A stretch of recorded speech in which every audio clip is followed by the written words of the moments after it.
Okay. All right. So we're gonna start our second Chalk Talks this evening. We have Bry and Erin Chapman joining us. Both were HangTuf alum. Both of them went to Holt High School here in the area, and both went on to play college softball. Brie went on to play at Alma College, and Erin went on to play at Heidelberg University, and then branched off and did her graduate work at, is it Bethany College? Is that correct? Bethany College, yep. Yep. And was a graduate assistant coach there, and then is now an assistant coach at Heidelberg University, which is really cool because it gets the full spectrum of, player to coach, and getting your opinion on how things are, and the transition between high school and college and all that good stuff. So I'm going to turn this over to Brie and Erin, and then at the end we're going to leave time for general questions from everybody and answers. Okay? All right, Erin. Yeah.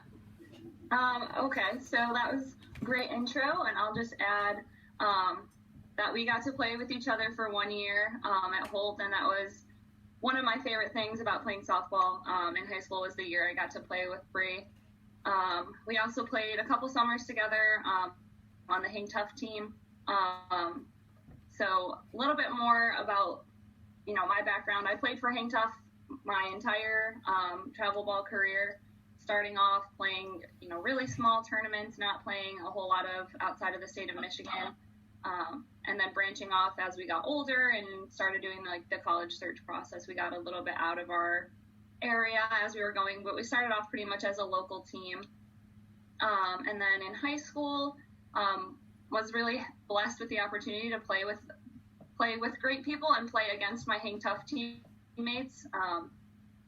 We joked around that the All-Star game our senior year was just like all of our team, and I think the Lansing State Journal Dream Team a couple years was all but two HangTuf players, our junior and senior years. So that was a really cool thing that, we really were a collection of some of the better players in the area. You see a lot of travel teams that bring people from all over the state, from different states, but it really was mid-Michigan's, kind of best of the best at the time. And then, sorry, if you guys can hear that, the people upstairs are crazy for us, so I'm sorry if you're hearing stomping. That was really loud. Went on to play in college. My college search, I stayed with pretty much smaller schools. I looked at Division III schools. I looked at one NAIA school. I knew that as far as playing level, as far as softball goes, that was where I was going to thrive. And also in the classroom setting, I knew I wanted a smaller classroom setting, somewhere that I was going to stand out and not just be another number. The really cool thing about the smaller schools is that as you get older, you get more specific into your major. The class sizes get smaller. So my senior year, I had 2 classes that were 3 people. Really hard to hide in a classroom of 3 people. You have to know your stuff. You have to come prepared. So both in the classroom and on the softball field, I had an amazing time at Heidelberg. I was really fortunate enough to be a part of 2 OAC championship teams and 2 regional final teams. I was a part of 1 regional championship team, and we got to host a super regional. And that was the first year of our brand new softball field. So that was another incredible experience. My freshman year, we played at Hedges Boyer Park in Tiffin, and we would get kicked off the field at 5:30 on weekdays by a Little League team. And then my sophomore year, we had our new stadium built, and we deemed it Fran's Magic because I think we only lost 1 home game there before the super regional, and then won our first OAC championship, hosted our first OAC tournament, won our first OAC tournament, won our first regional, and then got to host a super regional all in that year. So that was a really cool experience to be a part of, to come in and kind of turn a program around and get to be a part of that, and then go away for a couple of years. I went and coached at another Division III school, even smaller than Heidelberg, which, if you can imagine a school smaller than 1,100 people as a college, that's Bethany. Smaller town, smaller college, and got, my feet wet with coaching, and then decided I wanted to continue doing it. And it just so happened that the Heidelberg job was open at the same time, and I was blessed to be able to come back and and coach at a school that I'm really passionate about and that I had such a great experience at, and hopefully continue to give that experience to our players. So I'll let Brie talk about her experiences as well, a little bit of her background. Yeah, so does that sound for other people? What'd you say? Does that sound weird? Okay. Oh, I feel like I'm no, echoing a lot, but anyway. So, yeah, I did not start off playing with HangTuf because my first year of travel ball, I was in 4th grade and they did not have a 10U HangTuf team. And that was kind of a bummer for me because the last 2 or 3 years I got to watch my dad coach Erin's HangTuf team, and I went to every game and I always wanted to be a part of that. But it wasn't until late middle school for me that there was a team my age, and I had already had some commitments to another team, so I didn't actually start playing for HangTuf until pretty much my freshman year of high school. But I was so excited when I finally got the opportunity because I'd always wanted to play for HangTuf. So I think it's pretty great that you guys all get to, and it's something that I really loved, and I hope that you guys love it too. So yeah, we played my freshman year together at Holt, and I had a pretty good career in high school. We were very successful, and I really loved high school. And then I was not thrilled about the idea of college. I'm I wouldn't say I'm shy, but I'm a homebody. I'm very introverted. I like being at home. So this idea of going and moving away and being around a bunch of people you don't know was really nerve-wracking to me, and I'm sure some of you might be feeling the same way, that it's kind of an intimidating thing. And I felt like everyone around me on my HangTuf team was just really sure of it. They were yeah, we're almost in college, and I was the one who was kind of I don't really know about this. And so I only really looked at a few schools. I looked at Olivet because that's close to home, Alma, and I visited Heidelberg as well. And I actually really loved Heidelberg, but it was just too big of a stretch far away from home for me. And I loved visiting Alma. I felt like the campus just felt like home. Literally everything is on one block. You really don't have to cross any streets to go anywhere. And so it was a really good fit for me as somebody who's more homebodied, small school. So that's kind of what drew me to Alma. Also the class sizes. I wanted to know that I could ask questions and get extra help if I needed it. And so that's really what drew me. And then also the fit for softball was great too. I came into a team that was really successful. My freshman year, I actually missed Erin's college graduation because my team was playing in the NCAA regional tournament. So it's kind of a cool story that I got to experience that, but then also that's kind of what you do. You have to make sacrifices, and that was one I felt pretty bad about, but my team needed me. I made that commitment to them to be there, so yeah. And then that was a team that had 6 seniors that were all really influential. So coming into a program that was already successful was really intimidating as well. And I kind of knew off the bat my freshman year, yeah, you're probably not even going to get in a game. But I had to pinch around a few times. I got to pinch hit. But then that turnover going into my sophomore year was really exciting for me. And it was something I looked forward to my freshman year. As much as I loved playing with those seniors, it was almost like it was going to be a brand new team that next year. And it made me work hard to try to get a spot on that. So that's kind of it for my background, but I know Coach Scott wanted us to touch on the difference between high school and college. And obviously there's kind of everyone says the game's faster, and it is, but it's nothing to be worried about. You're gonna get it. Just even practicing running infield with your team, you get so much quicker, and being around the older girls who've been there, done that. So as far as that goes, I don't think it's anything to stress about. You're going to get it. But, and then everyone also, that I want to like say all like the cliche things that people say, because then I'm going to try to not talk about that, is everyone on the team was the best on their high school team. That's the one thing that like everybody told me. And that's true. And it's something to take in consideration. But I think I personally kind of let it get in my head a little bit of like thinking that I wasn't good enough, that everyone else was going to be really good and that I wasn't going to compare. And it took me a little bit to like find my confidence. So one of the things that Coach Scott wanted us to talk about was like preparing for college and putting in the work now. And the one thing that I wish I would have known or I would have put more work into is the mental game and figuring out like how to feel confident. And it's different for everybody, but for me it was reps. I always felt more confident on game day if I'd went in and hit in the morning, or I'd feel better in practice if I went in and hit in the morning, or just threw the ball off the wall to myself, or went in with a friend. And so that was my confidence builder, was the reps, because I felt like if I did it enough on my own, when it came time to like stand out, I'd be able to do it. So I don't know if Erin wants to talk about the difference. Yeah.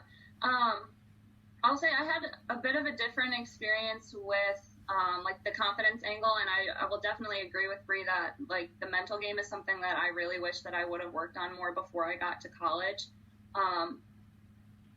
I came in as a freshman and split time starting pitching, which is not something that happens very often in the college game. It just so happened that they graduated their starting pitcher the year before I got there, and another pitcher who came in with me as a freshman who was really good and probably would have got a lot of the innings that I got, ended up getting hurt in the fall. And we'll circle back to working through injuries later on, but same thing goes, like I wish I would have prepared myself for the role that I was going to have sooner. Just being in a lot of big pressure situations, I know there was one in particular we were kind of battling for a spot in the tournament my freshman year, and I don't think this game was make or break for us, but I definitely think it would have helped. I ended up coming in relief late in a game and ended up giving up the lead, and I think if I had prepared my mental game a little bit more, I wouldn't have been as overwhelmed by that moment. So really taking, the summer ball games and your high school games and having them be just as serious and just as, like, make every moment as big as you want it, So being able to prepare and practice that mental game in every aspect of practice, of your games, is huge for sure. Other thing is, like, biggest difference is, I will agree with Brie that, there's a lot of girls that come in and are older and they have a lot of reps, they have a lot of experience, is not letting that intimidate you either. Come in and be willing to put in the extra reps. Be willing to come in and talk to your coaches about what you need to improve on.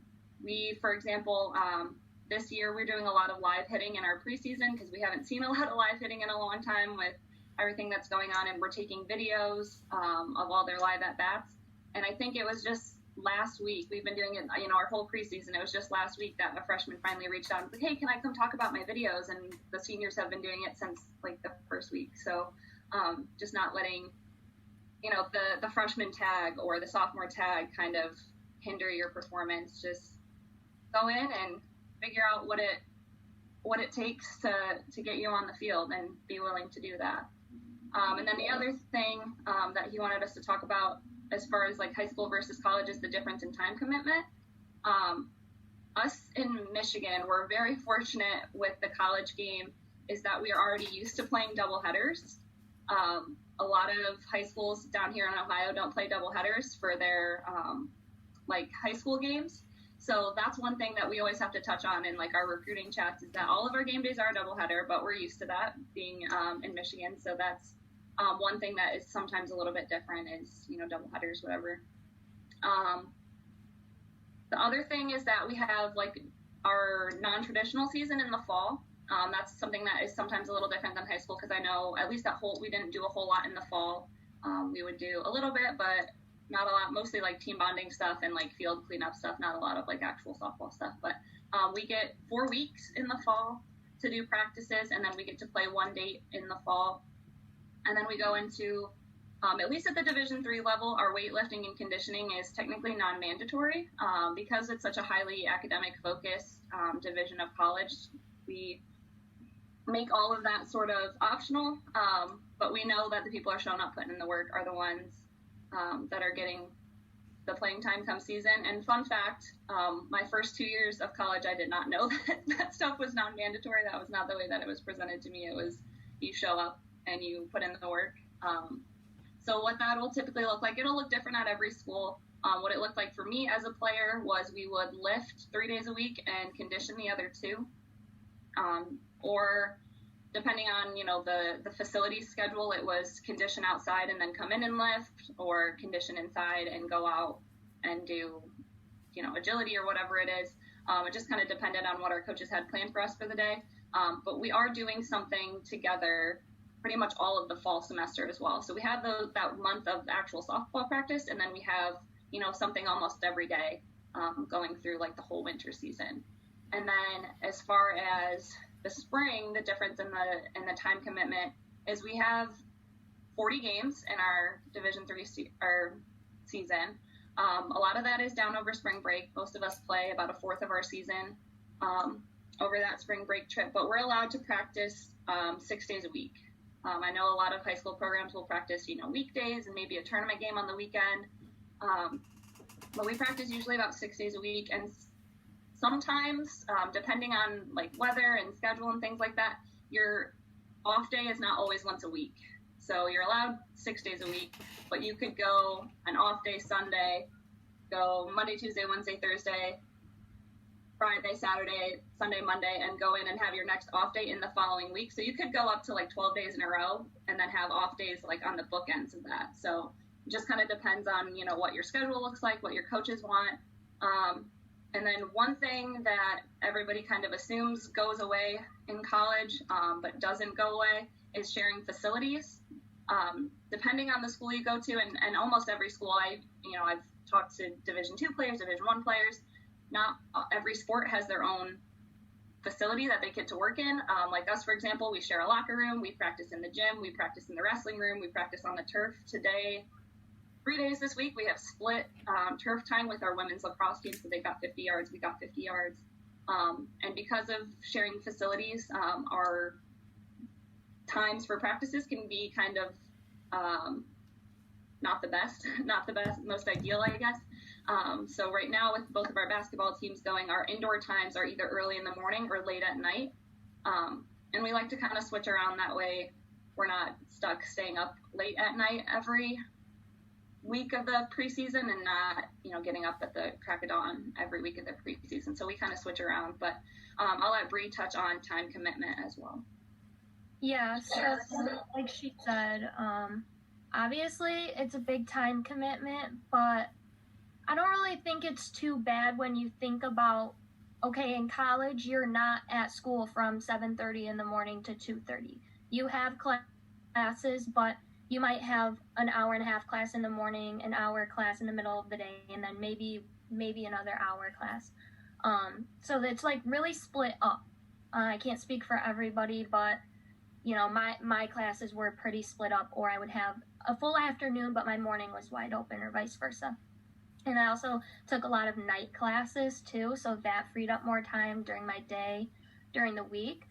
And so I don't think the time commitment should scare anybody off. The point is time management and using those like gaps in between classes and whatnot to your full advantage. So there might be a day that you don't even have class till noon.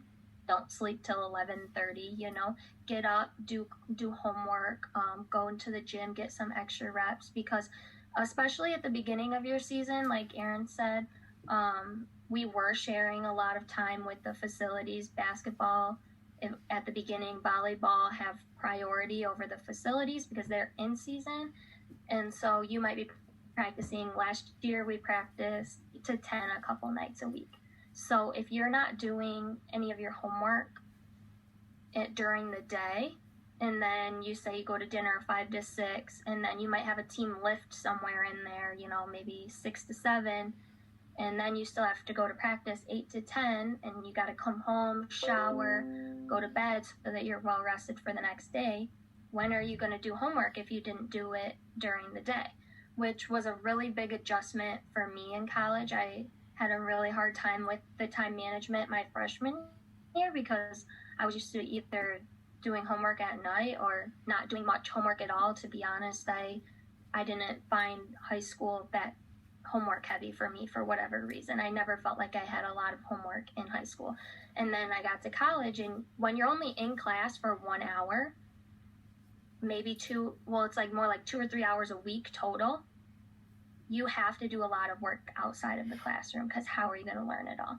So that was the big, you know, transition for me, was figuring out what times of day am I the most productive version of myself. So there were days that I didn't have class till 10:30, but I was up at 7 and I was at Starbucks doing homework, and then, you know, I maybe go hit for an hour before my class started.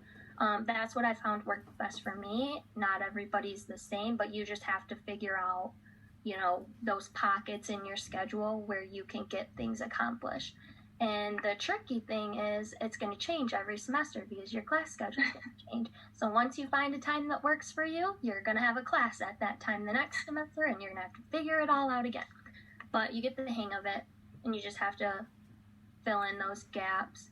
So that's kind of how I feel about the time commitment. Yeah, it is a lot, but it's more so, how are you using your time? Are you sleeping 12 hours a day, or, you know, are you getting things done? And to talk about just like lifting, I know Coach Scott wanted us to talk about that a little bit. My first 3 years, we lifted 3 days a week as a team year round, even during season. You know, our coach might let us get a day off during season if we're really tired, like say we have 3 games that week or 3 doubleheaders that week, you know, we might get a day or 2 off, but for the most part we were lifting 3 days a week. You know, the fall is optional, but everybody goes, and everybody's gonna know if you don't go. So yeah, and then actually last year, before the pandemic hit, we were actually lifting 4 days a week. And then I know everything's a little bit different now for people because there's, you know, capacities on how many people you can have in the gym at once. So I'm sure it looks a little different, but hopefully as things try to get back to normal here, that's probably a pretty standard lifting schedule for college. And I don't know if this is the same for Erin, but in Michigan, it snows a lot. And our spring break, it was the last week of February. So we go to Florida for our spring break every year. We did. And, you know, we played 8 to 10 games. Actually, one year we played 12 games in Florida. And last year we actually got to go to Arizona and play 6 games too, which was really cool, right before everything got shut down. But, you know, so like she said, you're playing a bulk of your games right there. You don't want to come home and do nothing for 4 weeks until the snow melts. So, you know, we would do weekend trips a lot to like Ohio, northern Kentucky, and we would play a doubleheader on Saturday and a doubleheader on Sunday. And then you're traveling Friday night, you're traveling late Sunday to get back for class Monday morning. So that's just another thing on the time management. You can't wait till the weekend to do all your homework when you're in season, because you might have 4 games over the weekend. And as much as you say you're going to get things done on the bus, motion sickness is not it. So, yeah, just really using your week, like your little pockets of time during the week, is really helpful. And then I'll just say 2 other things on the like time management or the time commitment piece. Obviously, for both of us, we both played in Division III, and I've only coached Division III. But each division that you like as you go up in the divisions, they are allowed more time with you. So, for example, like Division II, their fall schedule, they're allowed 30 days of practice, and I think they're allowed to play 3 days, whereas we're only allowed to play on 1 day. And then going through the fall, they're allowed 8 hours a week, and 3 of those hours can be sports specific. So with the Division 3 or Division 2 level, you could have like a hitting individual 3 days a week, and then lifting another 5 hours of whatever it is. And then their game schedule, I think, is 56 games, whereas at the Division 3 level, we're a 40-game schedule. So as you get up in the divisions, it's a bigger time commitment. And then like D1, it's basically a job. You're there, you're at school, you're at softball, you're at school, you're at softball. So that's that. And then the other thing with the time commitment thing, especially at the Division 3 level, like you can be involved in as much or as little as you want to be involved in. There's girls on my team that are in sororities. There's girls that I played with that were in clubs. Brie and I both did student teaching rotations. There's girls on my team that have jobs, that are in internships, that volunteer, that do all this other kind of stuff. So really get out and try to be involved in more than just softball, because you'll be able to make so many more connections that will hopefully be useful for you going forward after college as well. Yeah, I'm going to add on to that too. Like, it is a lot, but don't let it scare you. I had a job also. I student taught the fall of my senior year and played fall ball, never missed the lift, all that. Everything that you want to do is possible. Especially, like, speaking from the Division 3, like, I don't really know what the rules and things are for other divisions, but for me, anything that you want to do, you can do. Is you just have to make the time for it and put in the effort. But also, obviously, don't stretch yourself too thin, and make sure you're taking care of yourself, because it's really easy to stay up late every night and wake up really early and drink coffee. But then are you going to perform to your best ability when the game comes or practice comes? So like I said, don't let any of it scare you. Do everything that you want to do. Don't feel like you're limited because you play a sport. You're not. But just make sure you're taking care of yourself too. Yeah. And then recruiting. So I guess we can both touch a little bit on like the process that we went through with like the recruiting piece of it. So I'll say I really started my college search like the summer of my junior year, summer going into my junior year. I think that was the first time that I really gave it a thought about like what I wanted to do after high school. I knew I wanted to try really hard, keep my grades up, get a really good ACT score, and that way I could hopefully get some scholarship going forward. At the Division 3 level, that's all we have is academic money. So I knew that that was something I wanted to continue. And that if there's anything you take away from this is that keep your grades as high as you can in high school, because no matter what division you plan on playing in college, your good grades will help you wherever you go. Yeah. So definitely that was sort of like the start of it. And going into my junior year, I started going to a few camps of schools that I was interested in, and that's a good way for you guys to go and see how the coaches interact with their team, how the team interacts with each other, how the team interacts with you. Because a lot of the times the coaches will have the players kind of run the drills and everything like that, and we kind of sit back and evaluate and talk at the end. So that's kind of where I started my college search. I went to a couple camps at Alma. I went to a couple at Hope College, and then I think I ended up going to one at Aquinas. I didn't end up going to any at Heidelberg because I didn't know it existed until the fall of my senior year, when their graduate assistant called me and invited me to come on a visit. I went down, and as we're driving through cornfields, I was like, Dad, I don't know about this. This is in the middle of nowhere. I'm not sure. And then you kind of just like, the city of Tiffin just kind of like appears out of a cornfield. Like, it's really weird when you drive in, but I was just like, oh, like this is a nice little town. And then campus is like very historic looking when you walk around. And I just kind of was walking around thinking like, this place is really cool. And I really liked, the coaching staff. And the biggest thing for me in my decision-making process, and I've actually been asked this question more times this year than I ever have, why Heidelberg? Why did you choose Heidelberg? The biggest decision-making factor for me was the people. I went to Heidelberg on my visit in October, and I met with the director of the education department there, Dr. Bob Swanson at the time. It's a different person now, but we sat and he talked to me for like an hour. I asked him a ton of questions. He gave me a ton of information. And that was October. I left, went on a couple more visits, and I came back in January for Scholars Day, which is a lot of the smaller schools will do it. They basically hold like a scholarship competition. You come to campus, you do some interviews. Sometimes we'll write a paper. And then we had a luncheon.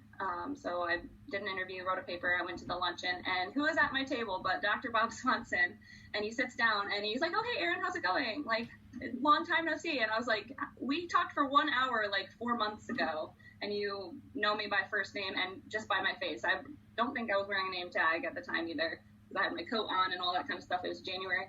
And that's something that has stuck with me even to now, is just going forward. And I think my admissions counselor remembered me when I walked in too, and that was way before the name tags. So that was the biggest piece for me. And then the other thing that I'll say on the recruiting thing is visit a lot of different schools and a lot of different types of schools.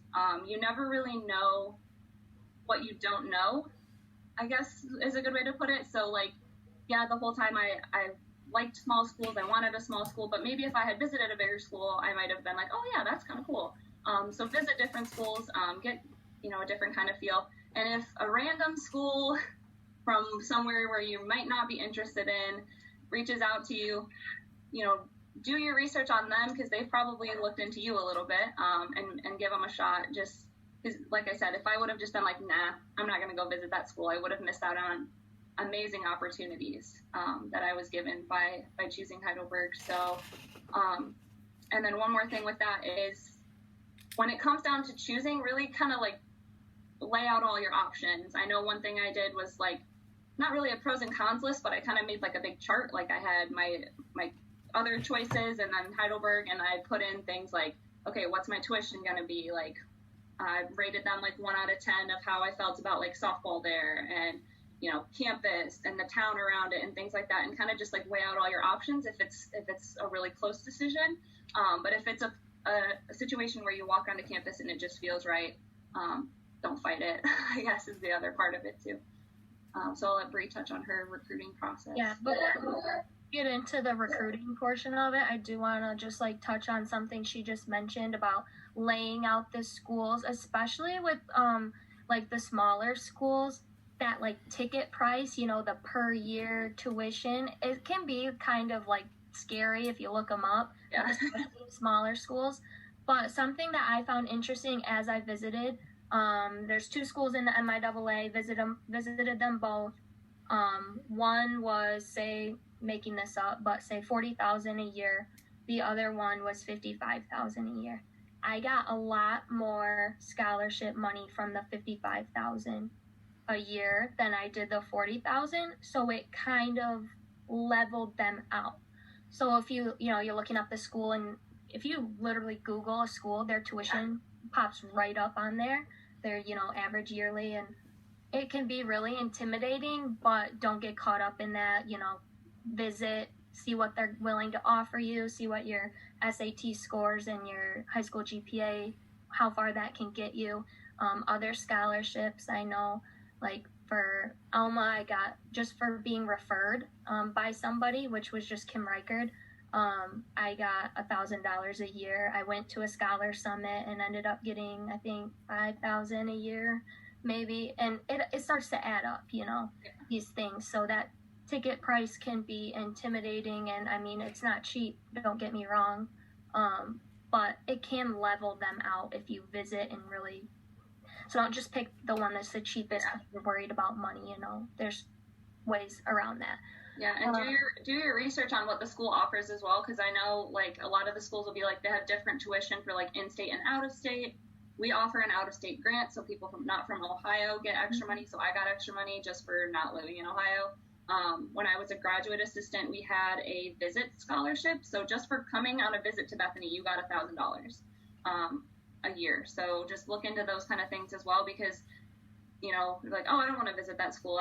That's too expensive. It's too far away. Well, if you dig in, you might be able to see, oh, if I just call their admissions counselors, I'll get X amount of money. If I'm from here, I'll get X amount of money. So there's always extra stuff that you can find if you do the work for it too.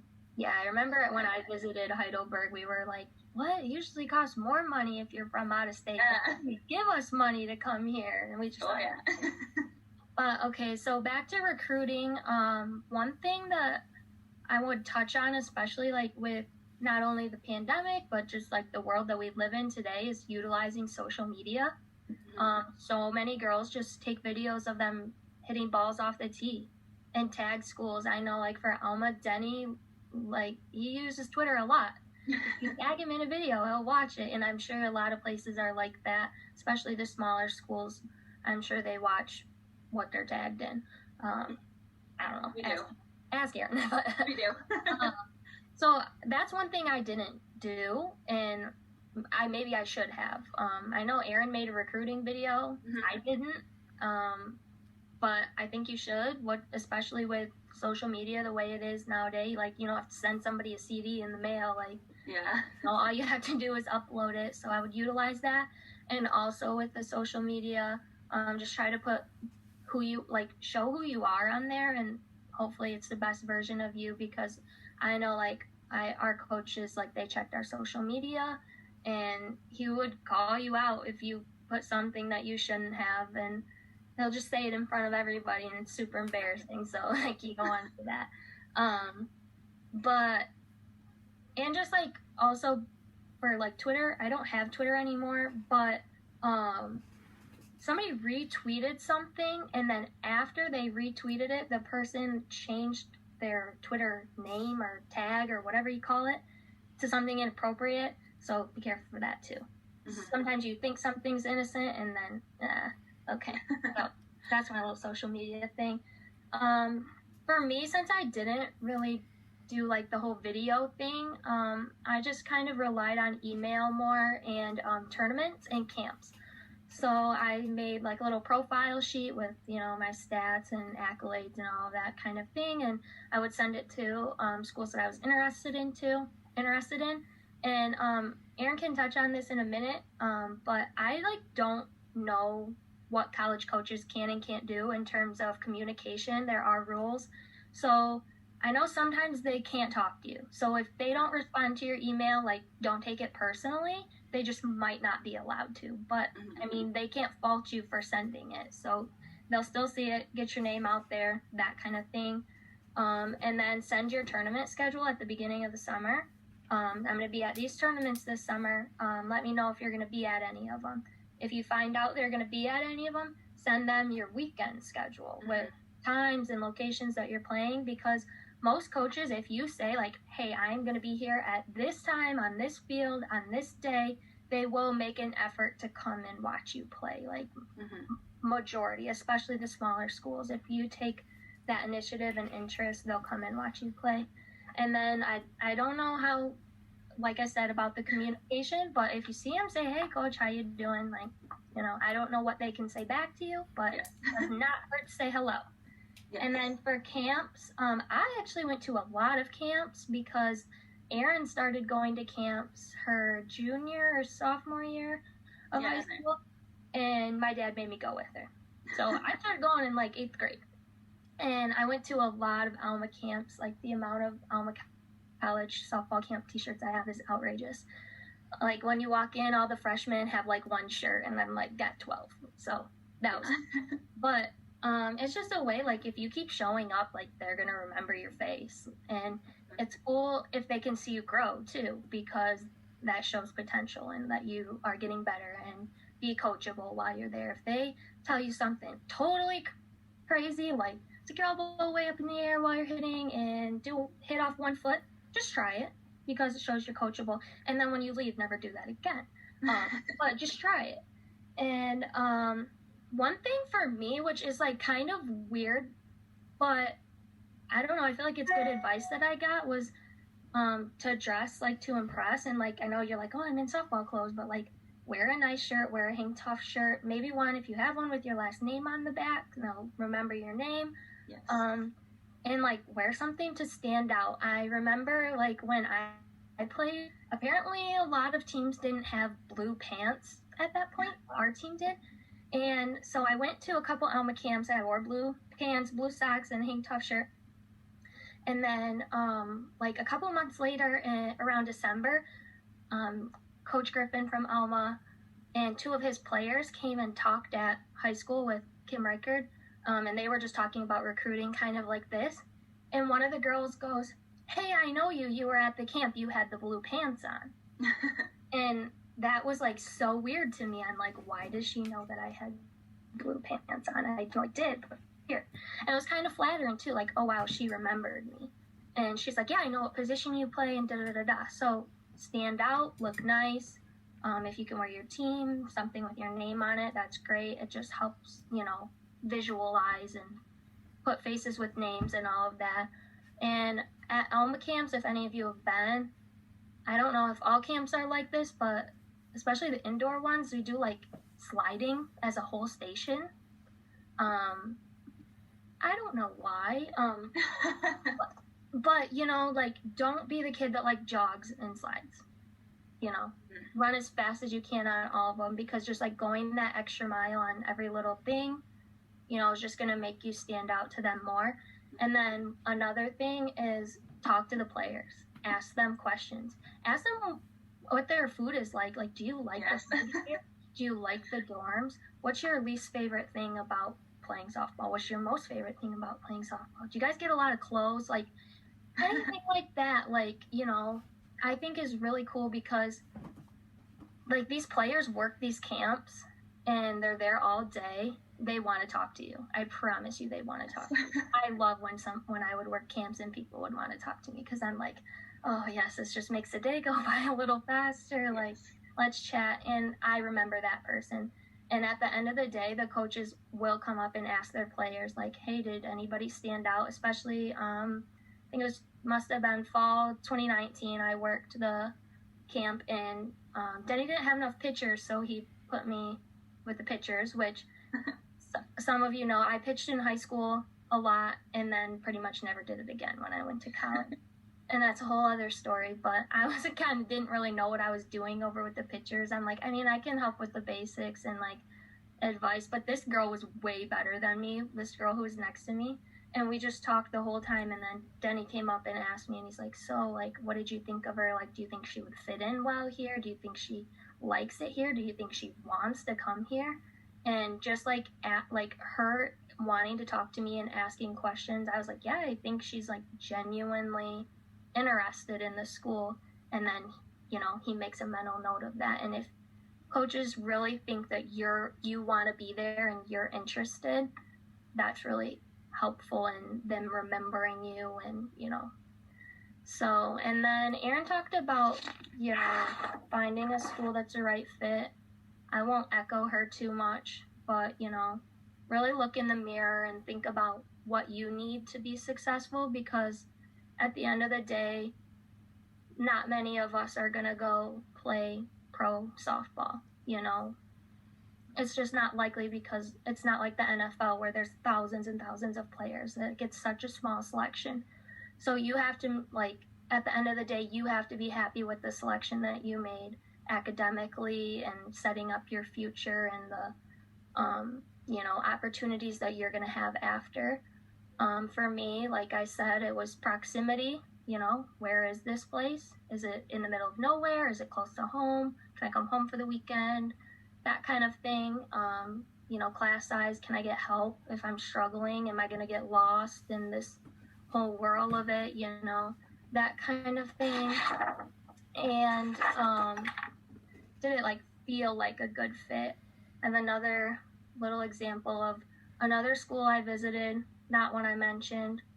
I went on a visit there. I ate lunch with two other recruits and one player, I think. I barely got, addressed. They didn't talk to me very much. And then I went in to talk to the coach, and he had up on a whiteboard all of his 2016 commits. And there was like 2 open spots at the bottom. And he's like, I got all these good people coming in. It's going to be great. You're really going to have to work hard if you want to play. He'd never come and watch me play. He's never seen a video of me play. And he's like, oh, you're going to have to do all of this. And I just like instantly got a bad feeling. So I was like, no. And I knew some of the girls on the board, and I was like, I'm pretty sure I can hang. But I was just like, no, not for me. Like, trust your gut. Does it feel like it's a good fit for you? Because if you're not happy, it doesn't matter how good the softball is, or if your team's winning even, it doesn't matter if you're not happy. So just really, I would say trust your gut, and does it check the boxes that you need checked? So. And then I'll circle back to sort of like the coaching side of recruiting now. Yes. So the videos are huge. We do use Twitter. I'm not a big fan of liking them, following recruits on Twitter, but if you tag us in it, I will watch it. And I will usually, if I like it, I will usually send it on to our head coach, because I run most of our social media. Videos are huge, and your skills video doesn't have to be anything fancy. It doesn't have to be anything professionally made. It can be your parent, your guardian, and their camera phone, and take a few videos of you hitting off a tee. Take a few videos of you hitting front toss. Take a few videos of you doing, defensive reps wherever you play. And then if you have some live video, I know you guys did a little bit of streaming this year, I think. So if you have any videos of you playing live in a game, you can attach those on. But literally a minute of a video, with just, like I said, a couple hitting videos, a couple fielding videos, is a good place to start. Emailing the coaches is huge. If there's a school that you're interested in, reach out, send them that video, send them an introduction. Hi, I'm Erin. I'm a junior pitcher, and here's my skills video. I'm interested in this. And those usually get a lot better response than, from us anyway, than it coming from a generic recruiting service. So if you say, Coach, I'm interested in your school, here's my recruiting video. That's not going to get a lot of attention from us, because I know that's a copy and paste that you copy and paste and send to every school. Not that you can't copy and paste it, because it's good to have, kind of your form email, but change the name. Put Coach Chapman, put Heidelberg University, put Coach Griffin, put Alma College. So that just the little personal touches that makes it feel like you're actually trying and you actually are interested in us is a big one. Sending your tournament schedule is a big one too. Whenever you have it finalized, send it over to us, because then we can look back through our emails for it. One thing that we do as a coaching staff is we'll make a big spreadsheet of everybody who's going to be at these tournaments. So we'll put a tab for each weekend, and we'll know that HangTuf is going to be at Blue Chip on this weekend. We know that Vanessa is going to be at this tournament on that weekend, and we can kind of see where all of our teams are going to be. And then, like Brie said, send us your game and your field times. Typically what Coach Deppie and Coach Sav and I will do is we'll plan our weekend usually Wednesday. A lot of tournaments start Thursday. We're big fans of going out Friday and Saturday and, working hard on those 2 days, and then having Sunday to relax. Sunday's usually, bracket play anyway, so it's kind of hard to find people on Sunday. But yeah, send us your game times, because we like to kind of plan it out. So if we know that we're going to have 8 girls at this tournament, 10 girls at this tournament, and 5 girls at this tournament, those are the tournaments that we'll probably be going to. It's the most bang for our buck, honestly. And then as the summer gets on, we've done some of the big tournaments. We've checked a lot of people off the list. We've gone to see them. Then we might go out of our way to go watch, 1 or 2 kids at a smaller tournament, or 1 or 2 kids at a tournament that's a little bit farther away from us. So just because we didn't go watch you on June 1st doesn't mean we won't watch you on, July 28th or whenever it is, So keep communicating with us, with coaches, if it's a place that you're interested in. And like Brie said, get a good vibe when you go on your visit. What we can and cannot do, so the Division III level, we're a little bit luckier than some of the other divisions of what we're allowed to communicate with you guys. Electronic communication, we don't really have a cutoff as far as what grade you are in high school. We get emails from 8th graders sometimes, and we're just like, okay, no, we're not responding to this yet. But we focus heavy on juniors and seniors as far as like the recruiting process goes. So this summer we're going to be watching a lot of 22s and 23s because they're going to be juniors and seniors going forward. Division 2 and 1 I don't think are allowed to contact until June or July 15th of like going into your junior year. I think is the cutoff. I'm not well versed on the Division 2 NCAA regulations. But at tournaments, we're allowed to say, hey, how's it going? And that's pretty much it. We're not allowed to talk about like Heidelberg or our softball. Like, we're not really allowed to talk softball while we're at the softball tournament. It's just like, hey, how's it going? How's mom and dad? That kind of stuff while we're out and about.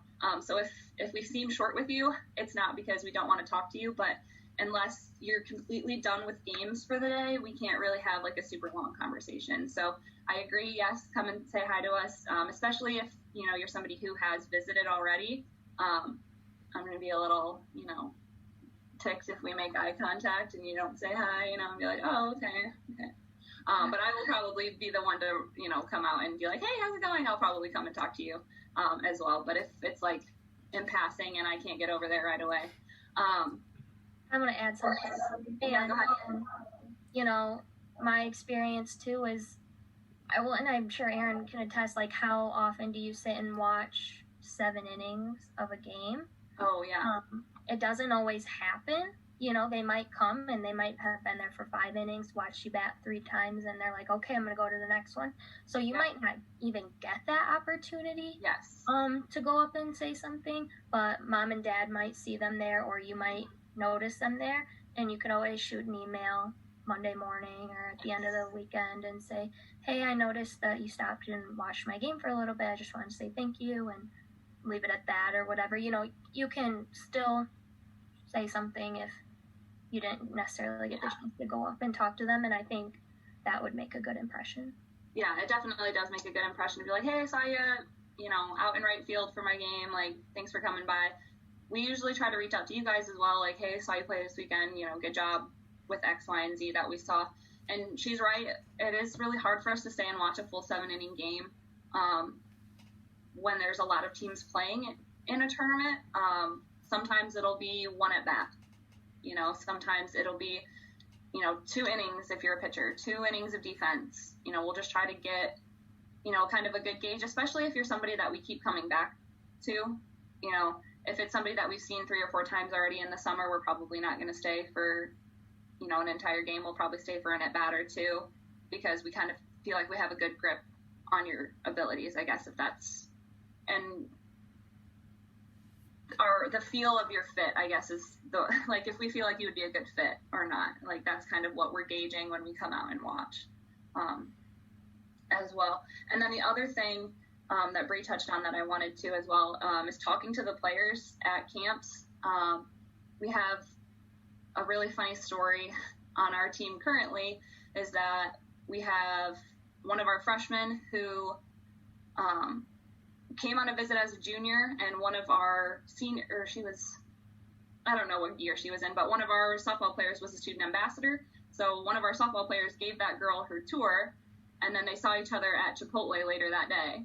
And so the upperclassman calls that freshman Chipotle because she went up to her, like, in the restaurant and was like, hey, you just gave me your tour, like, or my tour at campus. Like, I really liked, your energy and all that kind of stuff. So, like, those small conversations make a lasting impact. And they were hitting buddies at practice today. So, like, the smallest conversations can go a long way. Yeah, I've given a lot of tours at Alma in my time, and I always remember the girls from the tours who come back and play, or I remember them at camp, and I mean, you can definitely get a vibe from somebody just by walking around campus with them, like if you think they would fit in, and so just like, it's kind of nervous though. I remember when I toured, my dad was behind me and he kept going, do you have any questions? Ask her a question. And I was like so nervous, and I was like, she's explaining things so well, I don't have any questions yet, like it's going good. And I just remember being nervous. So it's hard, but like to try to just be yourself and relax. And it was funny, I remember my tour,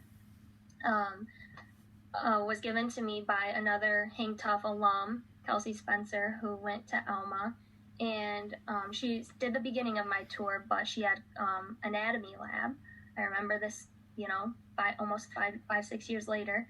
And she handed me off to another player, and she was like, "You better be nice to her. She plays HangTuf. Her dad was my coach." Like, gave me the whole spiel. And then she's about to leave, and she's like, "I gotta go cut open the dead bodies. Bye." I was like, "Oh my gosh!" But it was really memorable, and it's just nice to feel like you can get a grip on the players through those, interactions. You don't have to.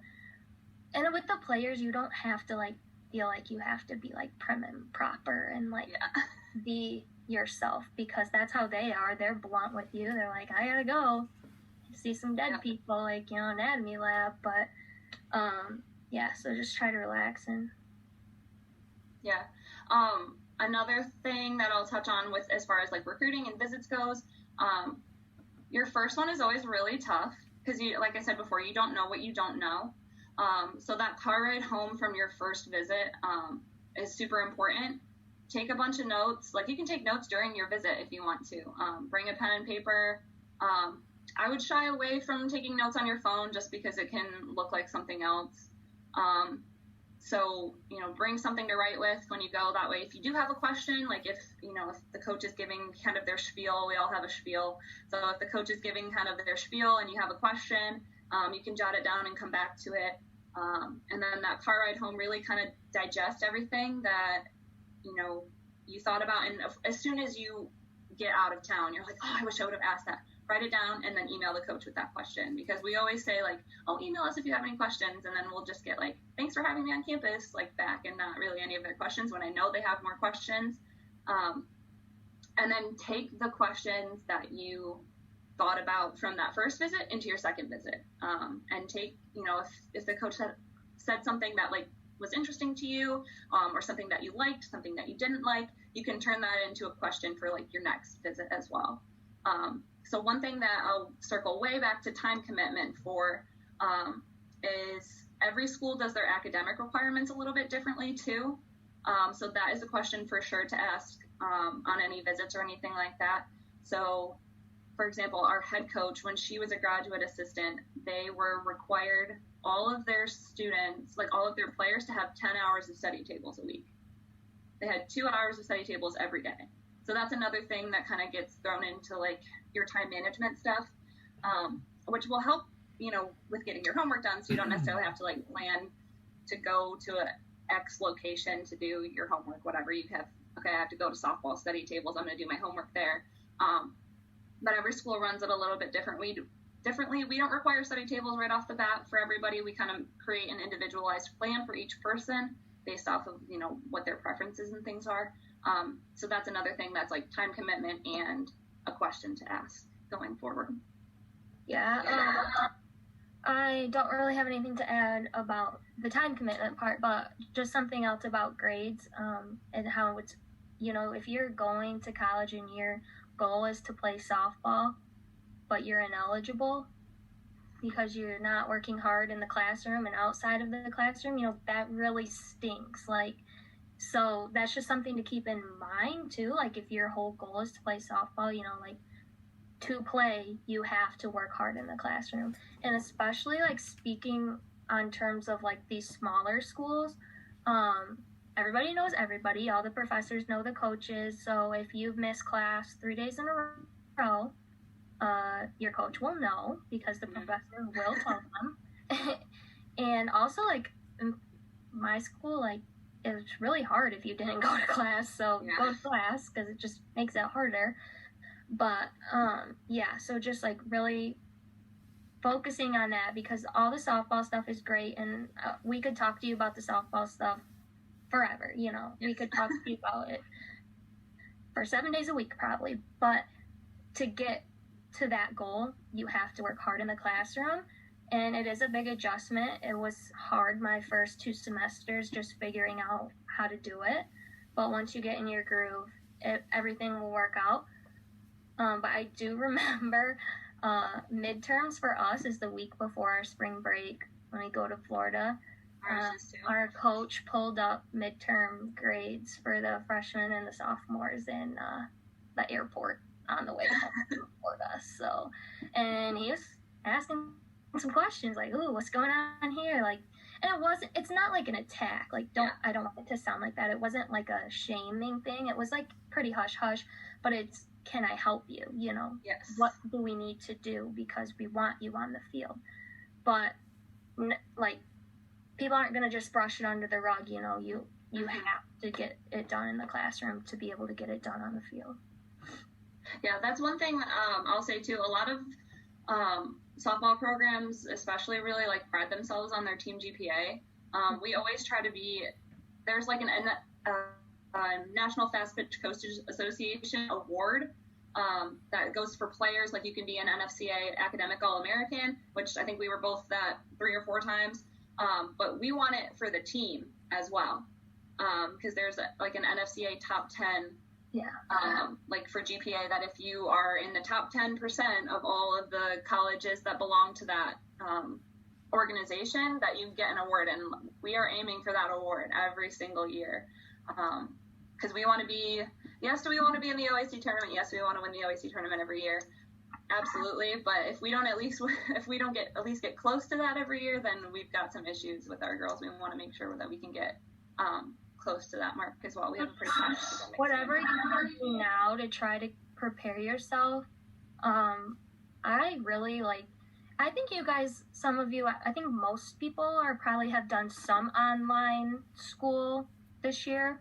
I think that's actually to your benefit. Yes. Because that's a lot more like college than going to high school and sitting there every day. That's a lot more of the responsibility on yourself of, oh, I have to do my homework because my teacher's not in my bedroom telling me you got to get this done or you're not going wherever, I don't know. But, so I think that's an advantage that you guys have. Something that I really did not know how to study going into college, and it's something I really had to practice and learn. So just anything that you guys can do to prepare yourself will be to your benefit. And then the other thing, just while we're on the topic of academics, is I took classes at LCC in the summer just to get some more credits. You have to make sure they'll transfer to your school first and foremost. But that really helped me. I graduated a semester early from my program.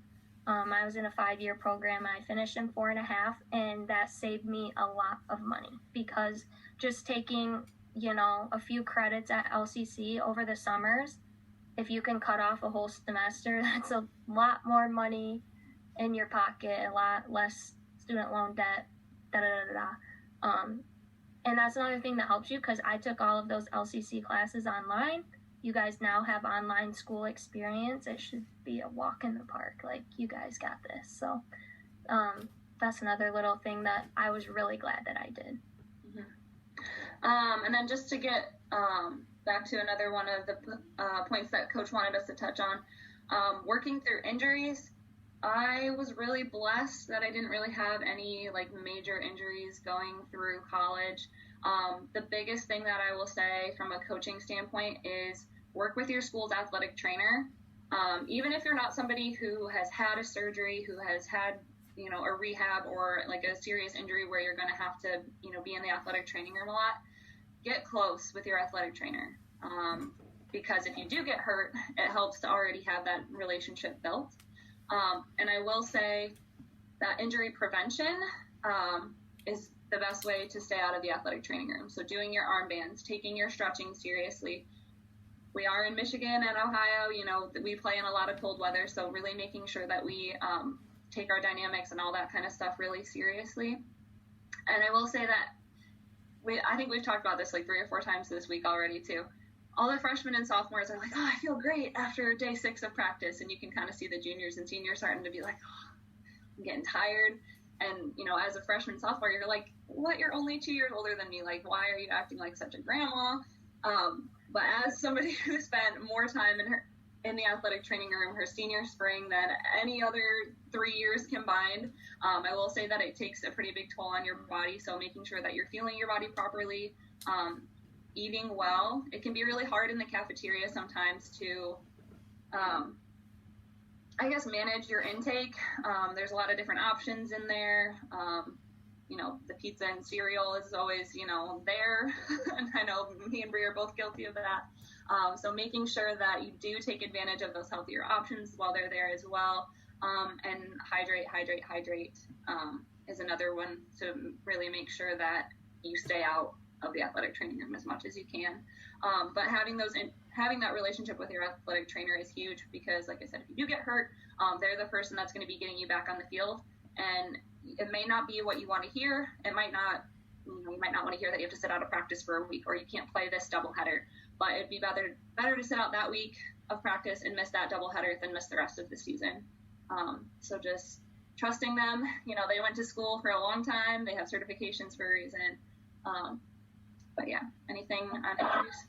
I also was pretty fortunate, didn't have a lot, but I did struggle with some back issues my freshman year, mostly because I was pitching a lot. I threw a lot of batting practice for the team, and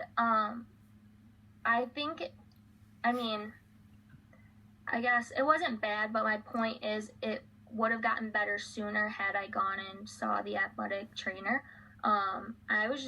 I'm very introverted. I get awkward around people I don't know. And then especially in the fall, when you're not in season, they're not around a lot. But once you're in your season, they're like at least in my experience, they came to a lot of our practices. So I just didn't really know them. But don't be shy. I mean, no one's going to bite you. Just go in there and say, hey, I'm on a softball team. I'm a freshman. I don't really know what to do, but I'm having this problem. I wished I would have done that a little sooner than I did.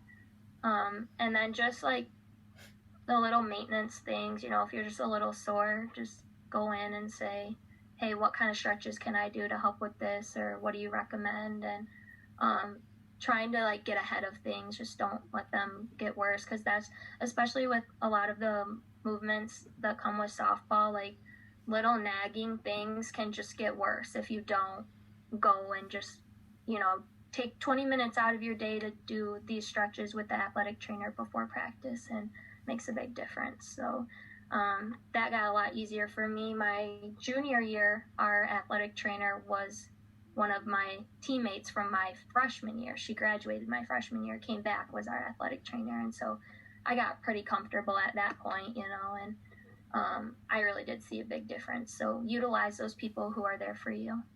But I want to make sure we leave time for questions. We kind of talk a lot. I know. The last one we'll touch on. What? I don't have anything else to add on questions, so go ahead. The last thing was looking back, what's important. I'll say it again, it was the reason I went to Heidelberg. It's the people. The people are what's important. So the friendships that I made. I'll give an example. Before this, I got off of a Zoom Harry Potter trivia night with two of girls that I played with in college. It's actually Harry Potter week here at Heidelberg, so a lot of our festivities that are normally, I know Brie's giving me the face, a lot of our festivities that are normally in person had to be online. Well, the only thing Alma has is AlmaCon, which is just like a bunch of anime, so that's cooler than that. Yeah. So like it really is the people. It's those relationships that you build with people. I remember when we were down there in Florida last year, and that's when we found out that our season got canceled for the rest of the time. I was literally driving a van when my van full of girls read a tweet from the OAC that we were done. And that was just like one of the most heartbreaking moments. I was like trying not to cry while driving back to the houses. And, you know, we just put all the girls in one of the houses and, you know, gave them a few minutes, and then we came in and we're like, look, guys, this sucks, but, you know, we love you. We're here for you. And then we just let them be together for a while. We ended up taking them out for ice cream a little bit later. But just those friendships, those bonds that you make are super important. But also people on campus that you wouldn't normally think to reach out to are people that can make a really big impact on your life as well. So another example of that is our custodian, Kevin, who does the custodial work for all of our like Cyberling gymnasium and our student rec facility, is Heidelberg softball's #1 fan. He is at every game. He was complaining to me the other morning because we're still not allowing fans at our games, and he's like, well, maybe I'll just come and stand on the sidewalk by the field, and I'll be able to see a little bit. But if I hadn't talked to him, you know, when I was a freshman, sophomore, I don't know if I would, you know, be as chatty with him as I am now as an employee of the school. I remember I ran into him on my interview for the job at Heidelberg. He's like, Erin, what are you doing back here? I was like, oh, I'm just, you know, talking softball. And so that's another good relationship. I have a professor that will yell at me across campus every time he sees me giving a tour with a recruit. And so, like, and athletic trainers are another one. So just really making sure that you're going out of your way to make little connections, even if it's just saying hi. One thing that we did as a program as well is we give Valentines to people, underappreciated people on campus. That was kind of how my relationship with Kevin started. I gave him my Valentine one year. Girls on our team have made connections with custodians from their dorms by doing that, with professors. So your teammates, your coaches, but also other people on campus are super important. Yeah, I'll add, I said I was done, but I'll add to that. Just the relationships, me and my friend, so it's like the end of February, so I mean, I'm sure all of you girls have Snapchat. The Snapchat memories start coming up, so I'm getting like all the last 4 years of my Florida experience coming back up, and my friends sent me one from like literally our freshman year today, and we were talking about how we just like miss going, like being at Starbucks and like just talking with each other, and she's like, I can't believe I actually miss that place. And I was like, yeah, I mean, I miss the place, but like I miss my friends, I miss the relationships, I miss even my professors. I have a couple of professors that I get really, really close with, because I had them every single semester for 4.5 years. And so yeah, like the relationships are important, and if there's anything that you really put your time and effort into, that's definitely important. And then, you know, as somebody who was a 2020 graduate who had their senior year ended by the pandemic, just, yeah, be grateful and appreciate every game that you play, and play every game like it could be your last, because you honestly don't know. We were in Arizona, came off. So actually we had our last game in Arizona. This is crazy. It got rained out in the desert. So figure that one out for me. I should have known something bad was coming when that happened. Our last game got rained out in Arizona. And then, so, I mean, we finished one game. It was drizzling, but, you know, it's fine. And it was a great win, like a super good comeback win for our team. One of the best games I've ever been a part of. And, like, we were so excited after that game. We were like, this is going to be such a great year. Next game gets rained out in the desert. We're at least thinking we got this next game coming up. No, rained out in the desert in the first inning.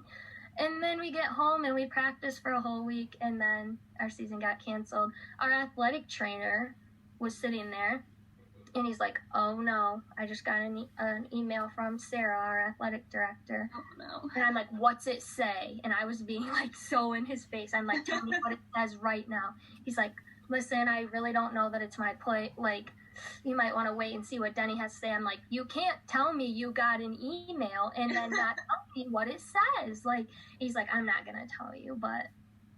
And then he just had a face. And I was like, oh, great. So, you know, long story short, I had somebody who had their senior year ended unexpectedly. Just, you know, enjoy the time that you have in college and what's left of travel, what's left of high school, because it goes by really fast, and sometimes it ends really unexpectedly. It's kind of a sucky way to learn that. I shouldn't have said sucky, sorry. Way to learn that lesson, but I mean, it's definitely something that has impacted my life. Just another thing that the game has taught me, just, you know, of living your life that way. So anyway, I'm done now. Okay, questions, if there is any. I know we talked a lot. Well, I do have a list of questions for you, just in case everybody's too quiet. So, Erin, your nickname, you know, I hear EJ all the time. Yeah. Did Brie, do you have a nickname? Brie. That's my nickname. Is it? because my real name's Brianna. No, a lot of my teammates, it kind of started on HangTuf, and then it carried over into college. A lot of my teammates call me B-Chap. I don't know why. That's funny. So the other girls, I think everybody in the organization knows Jamie and Scott, just from the clinics and so on. And Jamie is such a character all the time. But I don't think most of the girls know that you played for Jamie at HangTuf, Erin. So that it was your group that went through, and his daughter was on your team. Yeah. What was it like playing for Jamie? Exactly what you think it's like. It is such a whirlwind, and it is fun. I remember this is probably, an interesting time to bring this up, but back when swine flu was going around, we did a little breakdown in the huddle, and he made us say swine flu because he wanted our hits to be contagious. So that was a fun one. I mean, just always so much energy, and I really became a much more athletic player by playing for him. When I was younger, I was very awkward. I still am. And like pitching was kind of like not necessarily, like it was the only thing I was good at in softball, I'll be honest. But through a lot of hard work and a lot of practices over in Baseball Kingdom, where he did not let any of us not play the middle infield. Like we all took reps at short, we all took reps at second, and did just a ton of like double play footwork and just a ton of reps like that. It really made me into a lot more of an athletic player, which I was thankful for, because I ended up having to play shortstop my senior year in high school, which was very bizarre. I did my senior year. What's that all about? I know, Kim. I played for like 5 games, and I got tennis elbow, so they put me at first base. And then the outfield. Yeah. So, yeah, it's fun. It's a hoot. We're always, we were always having fun and laughing. And while we were talking about teammates, sometimes travel ball gets so far back in your memory that you forget about all the fun times you had with all those girls too. But I remember going up to Petoskey every summer, and Jamie and all them would always camp. And traditions, when you win Petoskey, you dump off the pier. And so he was always front row for that as well. Yeah. That's cool. I did tell Jamie that the two of you were doing the Chalk Talks tonight, and I asked him if there was one word to describe Erin, what would it be? And he said determined, which is pretty cool. Yeah, I appreciate that. And I'll share one more Jamie story. So this was our very first year of HangTuf. My dad was not coaching yet. We actually had another parent from Williamston, that was coaching that year. And, Evie and I got pretty close that year. My dad and Jamie got pretty close that year. And in Petoskey at a campsite, he told me, "I love you like a red-headed stepchild." So that goes back a long time too. So did either one of you have a routine prior to games in order to get ready? Any superstitions? One of the books that I'm reading right now, and a lot of coaches read it, is The Winning State of Softball. And it really talks about how, practices are an organized, safe environment, a learning environment, and then you go to a tournament and there's a lot of distractions. It's a little more chaotic, and you really got to have like a tournament process in order to focus for the games. So do you have any, recommendations or a process that you guys went through to get ready? You got anything, B? I don't really know if this is like applicable to everybody, but or like something that you guys could implement. But my freshman year, our warm up is we have like soft toss with real softballs near the infield, and then we do wiffles, 2 sets of both in the outfield. In my freshman year, one of our coaches couldn't come, one of our coaches was in a car accident. He's fine. And so he couldn't do wiffles. And so I would throw like the first 3/4 of wiffles just because you're a freshman and it's kind of what you do. And so I would always hit wiffles last because I would be pitching them, and then I'd go hit soft toss, and then I'd hit wiffles.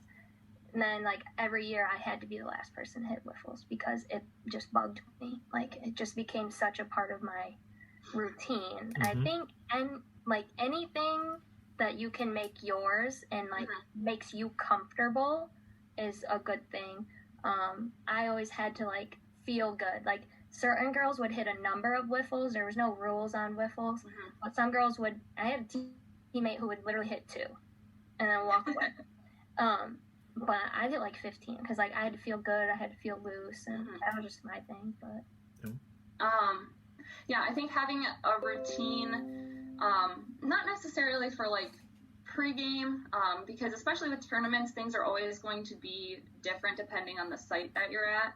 And that's one thing that we always have to factor in kind of to our warm-up as well. Not every team that we go to in college is going to have a batting cage outside, so we're not always going to necessarily get to do like batting cage stuff.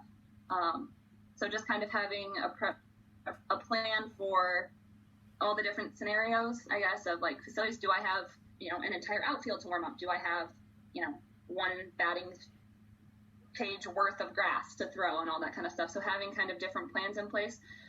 As far as pitching goes, if I was starting game 1, before they announced the lineups, I would have to retie both of my shoes and double knot my right shoe but not my left shoe. So again, just whatever. I know, Bree's giving me the face again. I'm learning things about you. And I always had to tie my shoes like so tight that it was like cutting off the circulation in my feet. But another really good like softball mental game book is Heads Up Baseball, and that talks about I don't know exactly what the word is, but I'm going to use the word shifters. So something that shifts you from pregame mode to game mode. And for me, that was retying my shoes. So having something like a shifter like that, whether it's just walking out of the dugout, that can be your shifter, or if it's, picking up a rock and throwing it away, like just something that shifts you from like preparation mode to go time.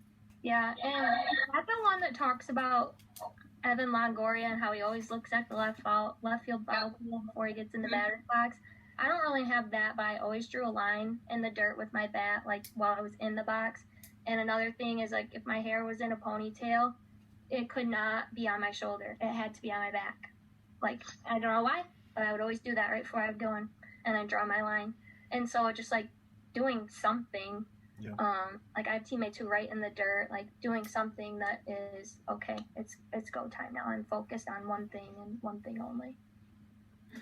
So one of the other big things is that I don't want this to seem intimidating to the girls that are listening to, like all the requirements, all the things that are happening in college, all the work that you have to put in. You have some words of encouragement that obviously I think all of them are capable. Once they get to college, it's more about putting your head down, get to work. But also, what kind of support did you guys have in college from, all the way from teammates to coaches to teachers? Yeah. One thing is just like, I know this sounds super overwhelming and I really didn't want it to sound overwhelming, but we could talk about this in 5 of these things. You go to college for 4 years and so much happens, and the recruiting process starts even years before that. So, we're talking so many years of going through this. But I think it should just be like your softball mantra, like one pitch at a time. Like that's how you should even take on college, one day at a time, one class at a time. No one's going to leave you behind. Like no one's going to let you fall behind. You have professors that are there for you. If you're struggling, you can ask for help. They might seek you out if they think you're struggling, but you're not asking for the help. Older girls on your team, use them as a resource because they've probably taken a lot of the same classes that you've taken. They might have notes, they might have books, they might just help you, but they've also just done it, and they can kind of give you some words of wisdom. Like I said, in my experience, like my coach looked at our grades, they looked at our Twitter, they made sure that you were doing okay, like your coaches are there for you too. It's not just a softball thing. I guarantee probably 90%, I don't want to be too generous with my percent, but probably 90%, like any coach, I really think they care about helping people. It's not all about the game. Because if you think about it, they're working with you almost year round, and you play over like a 2-3 month span. But they're involved in your life in all that time in the year, 12 months of the year. And so if you need something, I guarantee they'll be there for you. So but I really think like older teammates is one that really helped me because I just knew they'd been there, done that. They were stressed out their freshman year. They took this class, that's another thing. Ask them what their major is. Especially at smaller schools, like you probably take a lot of the same distributives at like liberal arts, take a lot of the same of those classes. Like they've been there, they've done that, they can help you. And if they can't help you, they will find somebody that can help you. Yeah. Especially at these smaller schools, the community is really the selling point, I think. Yeah, absolutely. I'll touch on that as well. Like Brie said earlier, there's not a lot of us that are going to go on to play professional softball. So, yeah, we're your softball coaches in college, but our job is, to make you the best softball player you can be, but also to make you the best person you can be and the best whatever you're going to be after school. Make you the best teacher that you can be, make you the best doctor that you can be, make you the best physical therapist, lawyer, whatever it is that you want to do after school, to give you those skills and the challenges to get you to excel beyond college as well. So I'll speak for my support system. I had great coaches there for us all the time. Our coach always told us, if you're ever in a sticky situation, to call her. If there was ever a time that you did not feel safe, that you were in trouble, to call her, and then you would have the night, and then we would talk about it in the morning. So if there was any sort of issues going on, call her, she'll pick you up, she'll talk to you, whatever it is. You can have the night, to think about it, sleep on it, and then we'll talk repercussions or whatever it is in the morning, which I always felt really grateful for. We had a speaker on campus who came and was like, if you guys were in trouble, how many of you would call your coach? And the softball team were the only ones that raised their hand. And I thought that was really cool. So she's somebody, she doesn't work here anymore. I don't work for her, unfortunately, but she's somebody that I still text all the time. When everything hit the fan in Florida last year, she was my first text. I was like, I don't know how you would have handled this, but this is so hard. Like, my heart is broken for these girls. And she's like, just be there for them. I know you can do it. So that was really great. And then, like I said, professors will notice a change in your mood, or your performance, or your participation in class, especially at these small schools. I had one professor who I had 3 times a day. One semester, I had 3 classes with the same professor 3 different times.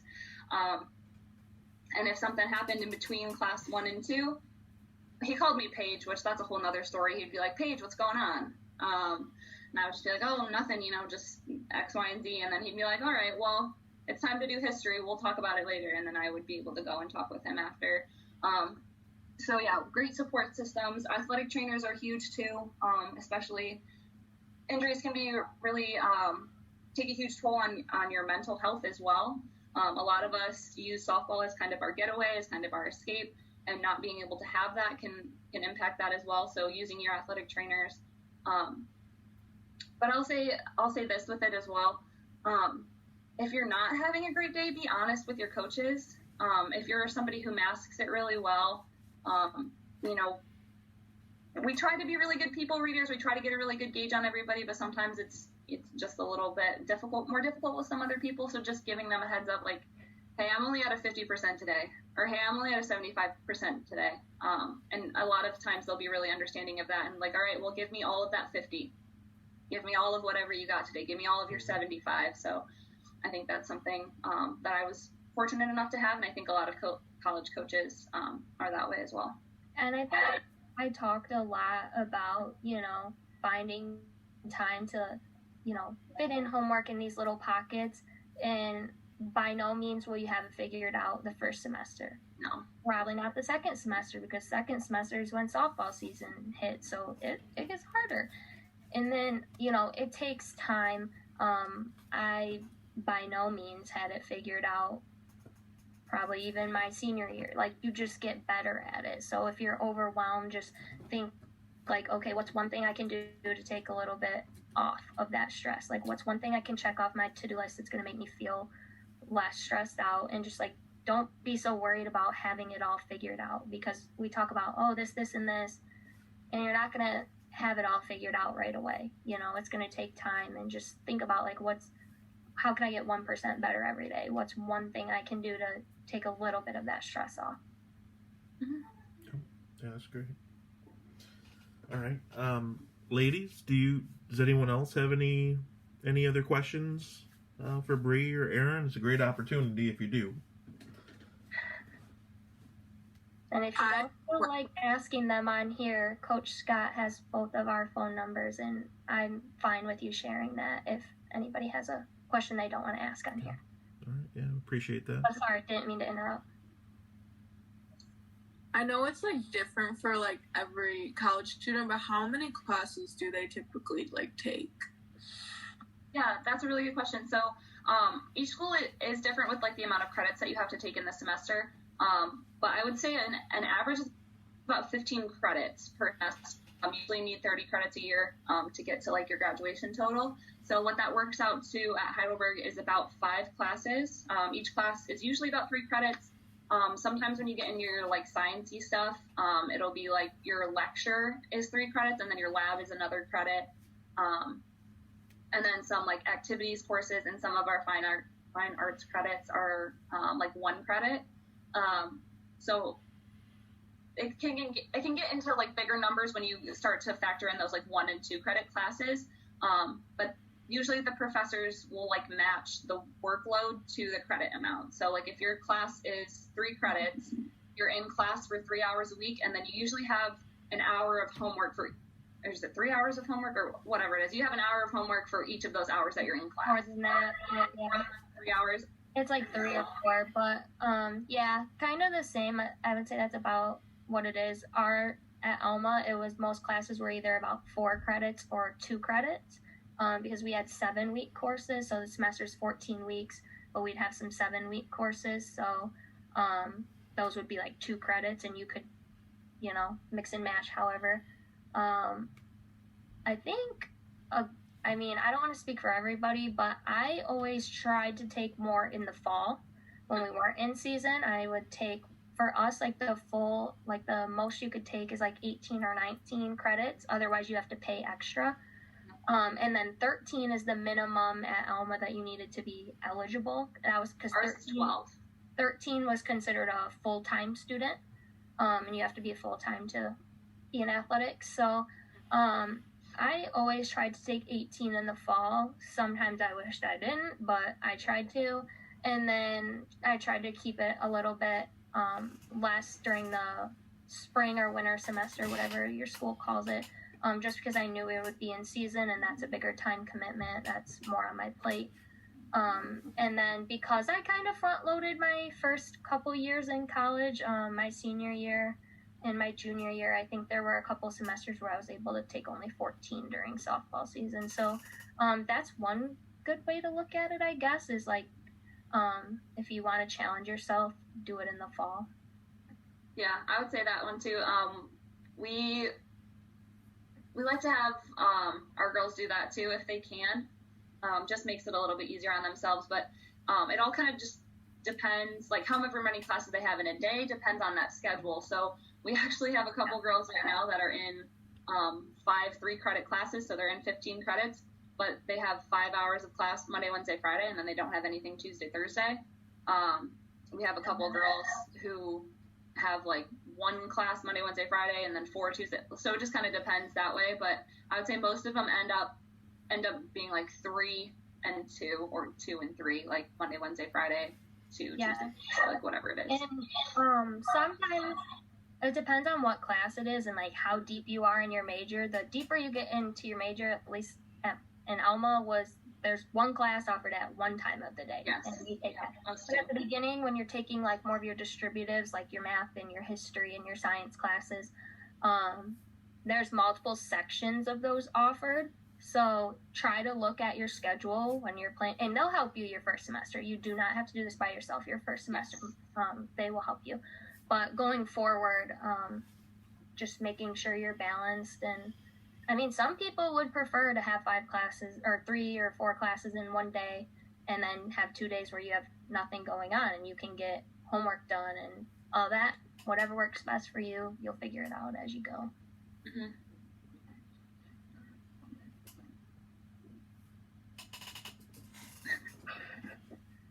Any other questions?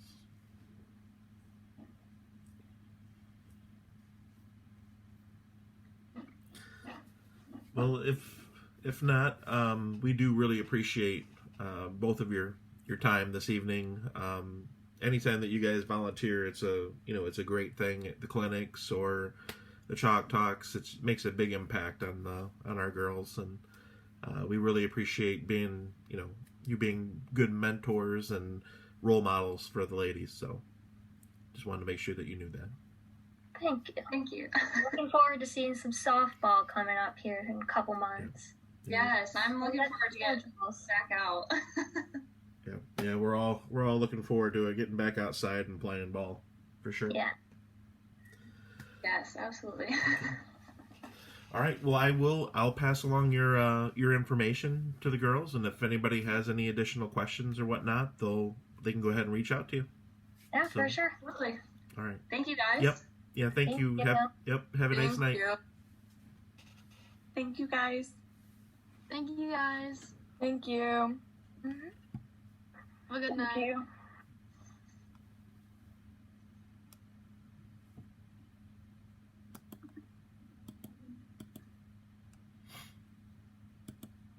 Oh, wow.